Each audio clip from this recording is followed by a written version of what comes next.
Se eu tocar uma nota aqui qualquer e perguntar para um músico, às vezes alguém até que já tem muita experiência, já toca há muitos anos e tudo, e perguntar para ele que nota foi essa, ele não vai saber que nota é. E o ouvido absoluto é o dom que a pessoa tem de saber qual foi a nota tocada. Mi bemol, Lá, Fá sustenido.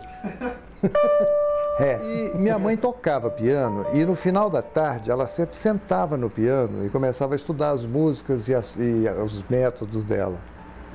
E eu ficava ali, eu adorava ficar escutando minha mãe tocar no final da tarde. Mas tinha uma característica muito interessante, que era o seguinte: minha mãe acabava de tocar, feliz da vida e tal, estudou, tocou e tal. Ela saía do piano, entrava e reproduzia o que ela tinha feito de ouvido. Mozart. O ouvido absoluto não necessariamente é fundamental, mas você ter o ouvido absoluto, você tem uma intimidade muito maior com a música, porque você sabe ali o que está acontecendo. Quando dá uma buzina, eu sei se ela está acima do Lá ou se ela está abaixo do Lá. Às vezes eu identifico exatamente, essa buzina está em Si bemol, ou essa buzina está em Mi bemol. Basicamente dá para você ter uma ideia de qualquer barulho que você esteja ouvindo, você sabe mais ou menos próximo de que nota, de que frequência musical ela está.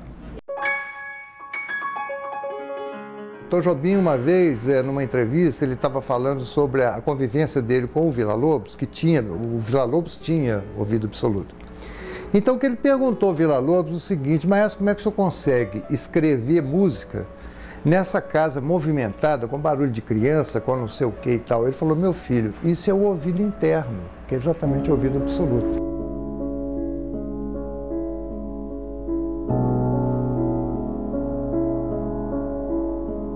Beethoven, eu acredito que se ele não tivesse ouvido absoluto, provavelmente o trabalho dele teria ficado comprometido. Por quê? Porque ele perdeu a audição.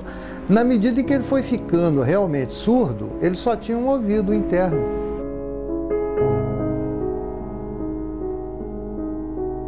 Se a gente escreve, a gente fala, a gente conhece as letras. Eu falo, se a gente toca piano, a gente toca música, como é que a gente não consegue reconhecer uma única nota? E são apenas 12. Então eu, com isso na cabeça, fiquei assim, bastante interessado em saber mais sobre isso e por que desse fato. Com isso eu comecei a estudar o assunto. E aí a gente resolveu então fazer um site na qual a pessoa pudesse treinar, fazer um treinamento para desenvolver essa percepção de reconhecimento das notas, que seria o ouvido absoluto. A gente tem exercícios que a pessoa começa com poucas notas, por exemplo, começa com Dó e com Sol.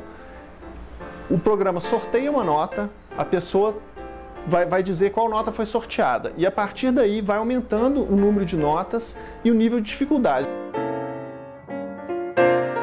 Se a pessoa vai conseguir o ouvido absoluto ou não, isso vai depender de uma série de fatores. Desde o fato dessa pessoa ter uma vocação para a música, um desejo, etc., até um treinamento que não é da noite para o dia.